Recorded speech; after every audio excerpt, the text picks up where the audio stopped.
185 ईसा पूर्व में सम्राट बृहद्रथ मौर्य, जो कि मौर्य साम्राज्य के अंतिम और अल्पावस्था में 14 वर्ष की आयु में सम्राट उनको बनाया गया था, क्योंकि उनके जो पिता थे उनकी अल्पावस्था में मृत्यु हो जाने के कारण सिंहासन खाली नहीं रखा जा सकता था, जिसकी वजह से 14 वर्ष की अवस्था में महज उनके ही बच्चे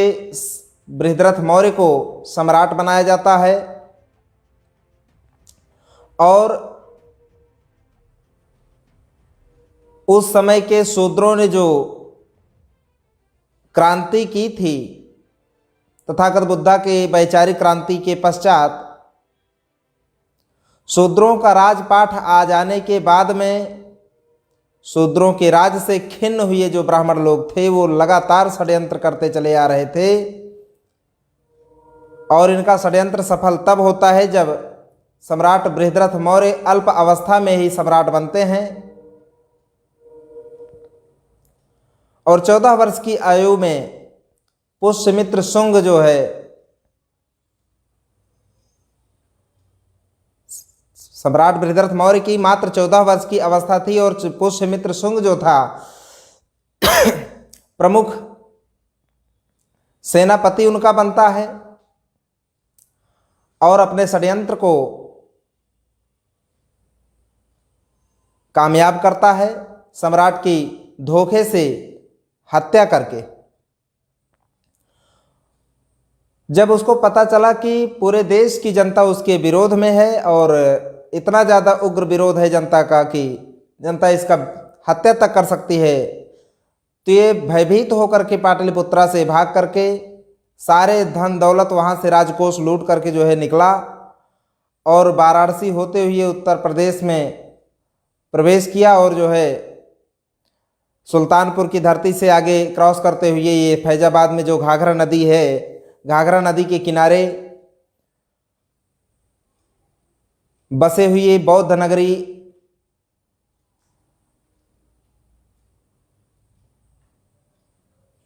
श्रावस्ती थी, जो कि राजधानी थी बौद्धों की, जिसका कि एक जो है बौद्धिक व्यापारिक केंद्र था जिसका नाम था साकेत। साकेत को एक और उपनाम से उस समय जाना जाता था, अवध के नाम से। अवध इसलिए कहा जाता था क्योंकि बौद्धों का अहिंसा में बड़ा प्रबल मान्यता होती है, अहिंसा को मानने वाले लोग होते हैं, इसलिए वहां पर कोई हत्या ना होने के कारण उसका नाम अवध रखा गया था। और ऐसे शांति प्रिय क्षेत्र में जो है वो आकर के पुष्यमित्र शुंग जैसा उस समय का आतताई आतंकवादी, क्रूर, धोखेबाज, जिसने कि मौर्य साम्राज्य का विध्वंस किया, जिसको बाबा साहब कहते हैं कि यह एक युगांतकारी घटना है, साकेत को अपनी राजधानी बनाता है और राजधानी बनाने के बाद बौद्धों का संहार करवाता है। कत्लेआम करवाने के बाद उसी का दरबारी कवि, उसी का आश्रित कवि वाल्मीकि था, उसने पुष्यमित्र शुंग के प्रशंसा में एक ग्रंथ लिखा जिसका नाम है रामायण। जिस रामायण में बुद्ध को गाली दी गई है, बौद्धों को गाली दी गई है,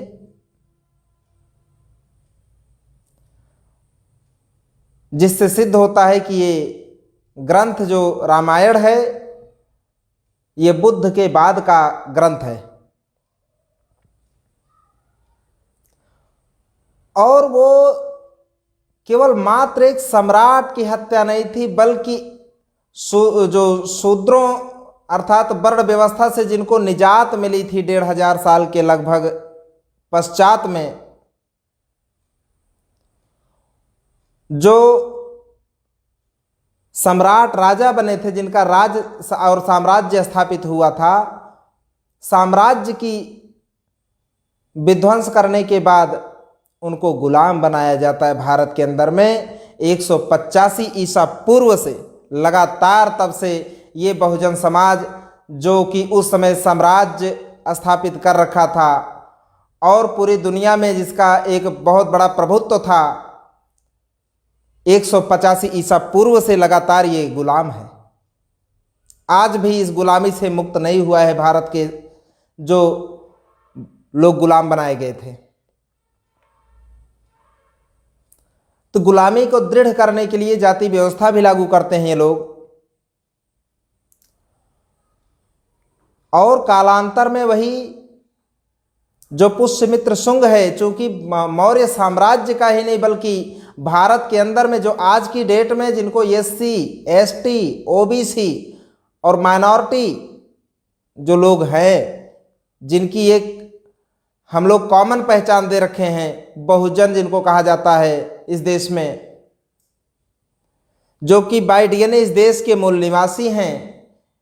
इनकी राज सत्ता समाप्त करके इनको गुलामी थोपी गई। भारत के अंदर में आज इनकी जो पहचान है, एससी, एसटी, ओबीसी और माइनॉरिटी, ये लोगों की कभी पहचान बौद्ध के रूप में हुआ करती थी।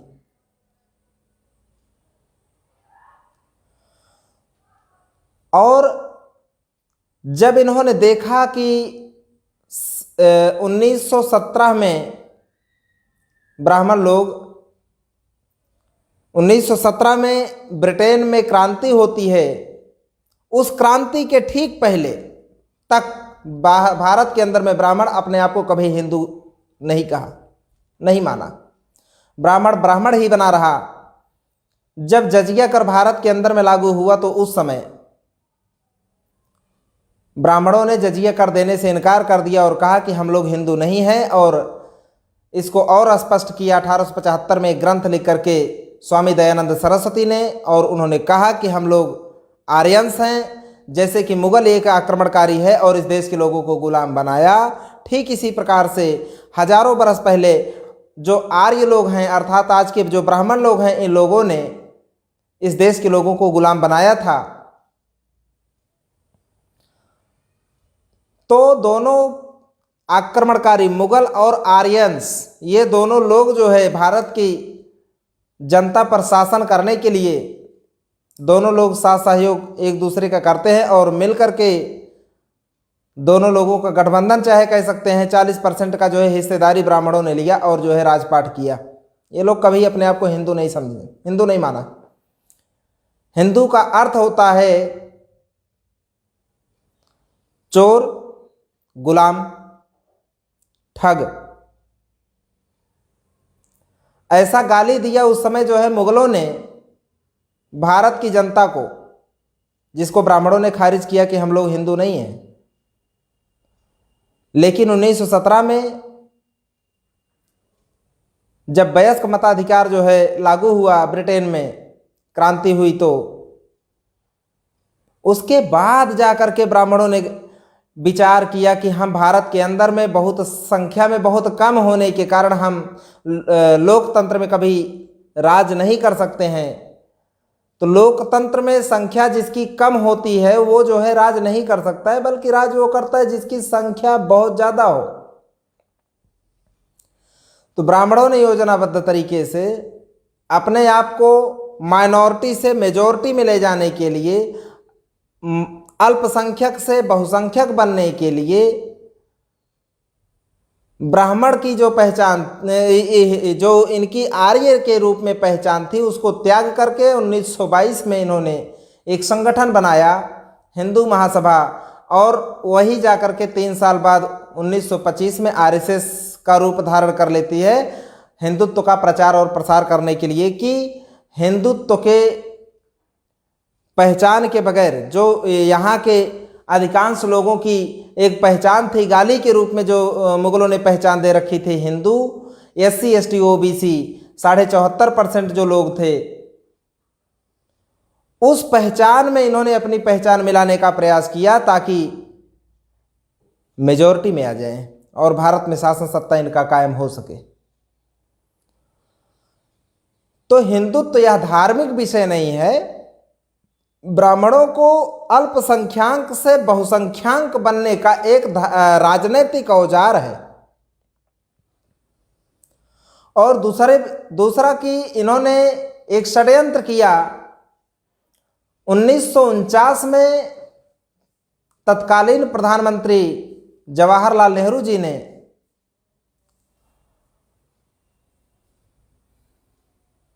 हनुमान पोद्दार गोरखपुर के यहाँ से रामलला की छोटी सी मूर्ति लेकर के आते हैं और बाबरी मस्जिद, जिसको मुगलों ने ब्राह्मणों की मदद से बाबरी बुद्ध विहार को नष्ट करके उसके ऊपर बाबरी मस्जिद बनाया। उस बाबरी मस्जिद में 1949 में हनुमान पोद्दार गोरखपुर के यहाँ से लाकर के रामलला की मूर्ति स्थापित की जाती 12 बजे रात को। अभी हमको जो है जांच पड़ताल करने से गुप्त सूत्रों से मुझे ऐसा पता चला है कि 1949 की जो रात थी जिसमें रामलला की मूर्ति स्थापित की जाने वाली थी, वहां पर एक गड्ढा खोद करके मस्जिद के अंदर में, जिसमें चने डाले गए और पानी थोड़ा सा डाला गया, उसके ऊपर से जो है लेबल करके मिट्टी डालकर उसके ऊपर से लेबल करके उसके बाद रामलला की मूर्ति रखी गई और ऊपर से मिट्टी डाल दी गई। रात भर जब चना अच्छे से फूल गया तो वो मूर्ति जो है प्रेशर के कारण समतल की हुई जमीन को फाड़ करके चीरते हुए ऊपर आई और ये प्रचार किया गया कि रामलला की मूर्ति धरती फाड़ करके आ रही है। इसलिए यही भगवान राम की यही जन्मभूमि है। ऐसा जो है झगड़ा लगाया गया। झगड़ा लगाने के पीछे का एक उद्देश्य था कि जब हिंदू मुसलमान का झगड़ा लगाया जाएगा तो मुसलमानों के विरोध में SC ST OBC के लोगों की, क्योंकि ये राम भक्त इनको बनाया गया, पहले राम भक्त बनाने के बाद में जब झगड़ा लगाया जाएगा राम के नाम पर मुसलमानों से, तो ये SC ST OBC जिनकी संख्या इस देश के अंदर में 74.5% है, उसमें अपना 15% मिलाया ब्राह्मणों ने, ब्राह्मण क्षत्रिय वैश्य का, जिसके बाद हो जाती इनकी संख्या तकरीबन 89%। इन लोगों का ध्रुवीकरण होगा मुसलमानों के विरोध में जाकर। 89% लोग जो है एकजुट होंगे और उसका राजनीतिक फायदा उठाया जा सकता है। तो एक हिंदुत्व के नाम से ये लोग फायदा उठाने के लिए हिंदुत्व की विचारधारा डेवलप किए और दूसरा राम को। तो राम और हिंदुत्व ये दो थियरी इनकी ऐसी है जिससे कि ये लोग राजनीतिक सत्ता को कायम करते हैं।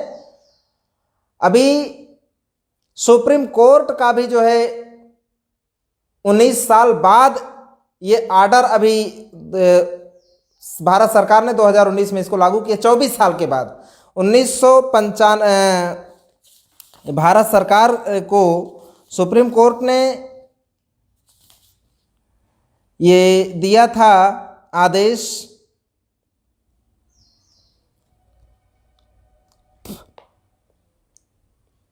11 दिसंबर 1995 को। आदेश में यह दिया था, सुप्रीम कोर्ट ने आदेशित किया था कि हिंदू यह गाली है और तमाम सारा जो है उसके रेफरेंस में जो है उसने बताया कि हिंदू यह कोई धर्म नहीं है बल्कि यह एक गाली है। ऐसा जो है सुप्रीम कोर्ट ने आदेश किया था, जिसका दस्तावेज मेरे पास है। और इसके अलावा छत्तीसगढ़ शासन ने भी ये बताया कि हिंदू धर्म नहीं है बल्कि यह एक ब्राह्मण धर्म है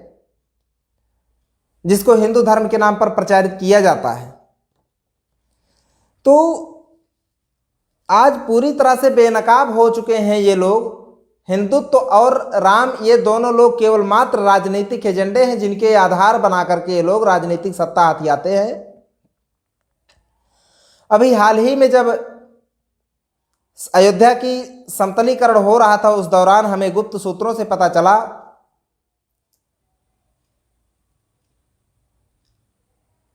कि खुदाई के दौरान